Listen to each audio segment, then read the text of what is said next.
C'est Apolline Matin. Allô Marie. Il y a du débat. Il y a du débat le matin, y compris pendant les pubs sur RMC, 6h22. Allô Marie. Alors soyons précis et le plus clair possible ce matin. Courage, Cette Marie. question de On n'est Paul pas d'accord. qui fait débat entre nous. Paul vit en région parisienne. Il voudrait savoir s'il peut aller chez des amis ce week-end à condition de rester dans le jardin. Alors, à mon sens, selon mon interprétation, non. Mais c'est vrai que je vais vous lire ce que dit Jean Castex et puis après, chacun se fait son interprétation. Je pense qu'on aura peut-être plus de précision aujourd'hui. Mais ce que nous dit le Premier ministre, c'est la règle du jeu est claire.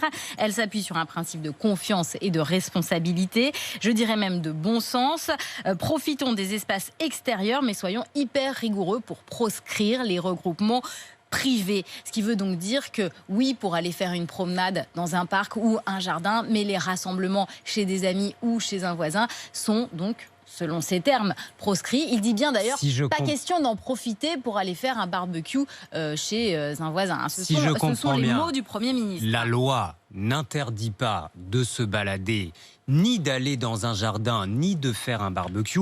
En revanche, le Premier ministre incite plus que fortement à se l'interdire soi-même. Voilà, c'est ça. Bon, d'ailleurs, okay. Il dit bien les rassemblements en intérieur sont évidemment une source de contamination bien plus forte que les rassemblements en extérieur. Et effectivement, il fait appel au sens de la responsabilité, un peu pendant le premier confinement finalement. Et puis, on était appelés à ne pas se rassembler les uns chez les autres. Pardon, il y a un précédent, c'était cette fameuse règle des 6 dont avait parlé Jean Castex, ne pas se retrouver à plus de 6 à l'intérieur. Dans un cadre de déconfinement. Absolument. Ce n'est plus du tout le cas aujourd'hui. Sauf que c'était une recommandation et personne ne pouvait arriver chez vous et vous verbaliser si vous étiez plus de 6, à moins d'être là au-delà des horaires du couvre-feu ou d'être sanctionné pour tapage nocturne, mais pour des délits annexes. Bon, en tout cas, ça va mériter d'être précisé puisqu'on voit bien qu'au sein même de la rédaction... Ce sera précisé et des consignes vont être passées au niveau des préfectures, Marie. Voilà, alors des consignes vont être passées au niveau des préfectures pour interdire tout rassemblement en extérieur, puisque le Premier ministre l'a bien dit aussi, c'est pas parce qu'on a le droit d'aller se promener qu'on doit Mais ça veut se dire quoi, rassembler. rassemblement en extérieur? C'est-à-dire que si je marche avec des amis dans la rue,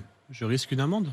Bah, écoutez, le mot rassemblement, ça veut tout et rien dire. Non, mais à partir de 2, on est un rassemblement. Alors, je vais avec Louis Amar d'ici jusqu'au métro. Est-ce qu'on est un rassemblement public? C'est très compliqué. Ça, c'est sûr que c'est très compliqué. Bon courage aux policiers. Ce qu'il nous dit, c'est que ça ne doit pas être le prétexte à des regroupements entre amis dans les parcs et les jardins ou à des attroupements devant certains bars ou certaines rues.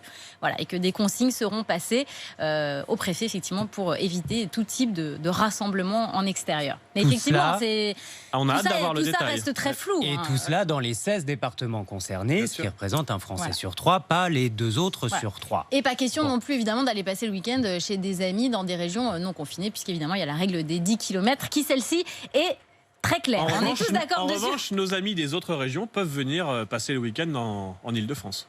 Bon, vous verrez que tout s'éclairera un jour. Rien n'est normal ce matin.